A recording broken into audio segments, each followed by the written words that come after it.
মক্কা বিজয় যখন হয়েছে, ১৬ লক্ষ সাহাবী রাসূল আকরাম সাল্লাল্লাহু আলাইহি ওয়াসাল্লামের পিছনে আমার নবী রাহমাতুল লিল আলামিন খানায়ে কাবা থেকে ৩৬০ মূর্তি যখন বের করে দিলেন, জমজমের পানি দিয়ে যখন খানায়ে কাবা ধুয়ে নিলেন, লব্বাইক আল্লাহুম্মা লব্বাইক লা শারীকা লাকা লব্বাইক ইন্নাল হামদা ওয়ান নি'মাতা লাকা ওয়াল মুলক লা শারীকা লাকা লাক বলে যখন উচ্চস্বরে আমার নবীর জবানে জবান মিলিয়ে সাহাবায়ে কেরাম যখন মুখে উচ্চারিত করেছিলেন, মক্কার আবহাওয়া একটাই আওয়াজে মুখরিত হয়েছে, সেটি হচ্ছে আল্লাহু আকবার।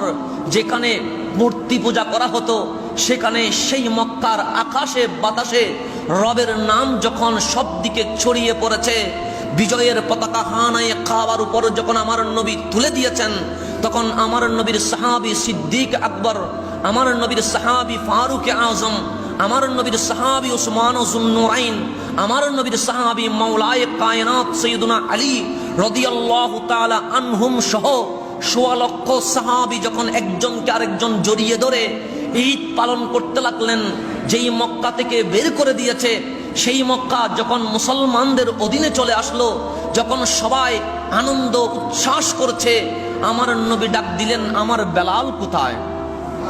আজকে সবাইকে সামনে দেখছি, বেলাল কই?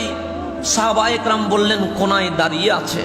রাহমাতুল লিল আলামিন ডাক দিলেন, বেলাল সামনে এসো, জোহরের সময় হয়েছে, আজান দিতে হবে, বেলাল তুমি খানায়ে কাবার উপরে উঠে যাও। সৈয়দনা বেলাল হাফসিকে রাহমাতুল লিল আলামিন যখন খানায়ে কাবার উপরে তুলে দিলেন, কালো বেলাল রাদিয়াল্লাহু তাআলা আনহু খানায়ে কাবার উপরে, ১৬ লক্ষ সাহাবী খানায়ে কাবার নিচে, সবাই যখন আনন্দ হাসছে, সৈয়দনা বেলাল হাফসির চোখে পানি বেয়ে বেয়ে পড়ছে। আমার নবী একবার বেলালের দিকে তাকায়, আরেকবার সাহাবায়ে কেরামের দিকে তাকায়, রাহমাতুল লিল আলামিন দেখছে বেলাল কাঁদছে, নিচে দেখে সবাই হাসছে। আমার নবী ডাক দিয়ে বললেন, বেলাল দেখো আমার সিদ্দিক আজ হাসি দিচ্ছে, দেখো না আমার ওমর আজ হাসছে, বেলাল আমার উসমান আজ আনন্দ করছে, দেখো না বেলাল আমার আলী আজ আনন্দিত, দেখো আমার ১৬ লক্ষ সাহাবী বিজয়ের স্লোগান দিচ্ছে। সবাই যখন আনন্দ করছে, আমার বেলাল কাঁদে কেন?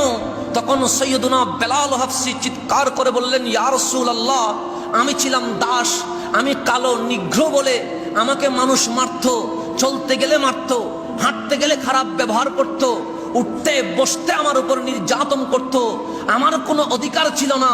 বেলাল মুয়াজ্জিনের রাসূল হয়েছে, আপনি মুস্তাফার কদমে আসার পরে আমি আজ যেটা কাঁদছি সেটা দুঃখের কান্না নয়, আনন্দের কান্না।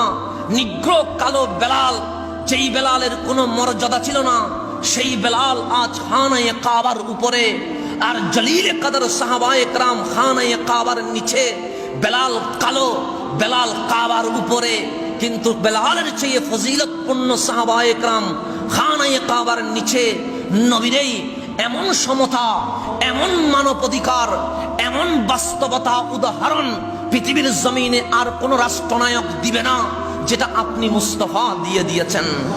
আমার নবী বললেন, বেলাল আজ আমি রাহমাতুল লিল আলামিন দাসপ্রথা বন্ধ করে দিলাম, মায়ের অধিকার দিলাম, নারীর অধিকার দিলাম, শুধু মানবতার অধিকার নয়, কোন পশু যদি না খেয়ে মারা যায়, যদি মুসলিম খলিফা খেলাফতের দায়িত্ব থাকে, আমি মুস্তাফা বলে গেলাম শুধু মানবতার অধিকার নয়, পশুর হিসাব পর্যন্ত মুসলিম খলিফাকে দিতে হবে।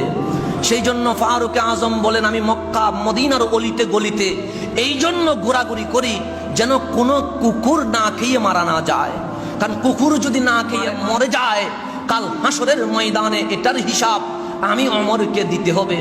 রাহমাতুল লিল আলামিন যখন বললেন, বেলাল তোমার অধিকার আমি বুঝিয়ে দিলাম, আজকে থেকে কোনো সাদা কালো নাই, সিদ্দিক যেখানে দাঁড়াবে আমার বেলালও সেখানে দাঁড়াবে। যদিও বা সিদ্দিক আমার বেলালকে আজাদ করে দিয়েছিল, এখানে মনিবার দাস থাকবে না, সবাইকে সমানভাবে দাঁড়াতে হবে। সৈয়দনা বেলাল হাফসি আনন্দের স্লোগান দিয়ে যখন শেষ হলেন, আমার নবী ডাক দিয়ে বললেন, বেলাল আজকে তো আজান দিতে হবে, জোহরের সময় হয়ে গেছে। সৈয়দনা বেলাল হাফসি আরজ করলেন, ইয়া রাসূলুল্লাহ, যখন মসজিদের নববীতে ছিলাম তখন তো আজান দিতাম খানায়ে কাবার দিকে তাকিয়ে, আজ যখন কাবার উপর উঠে গেছি, হাবিব রে আজান কোন দিকে দিব?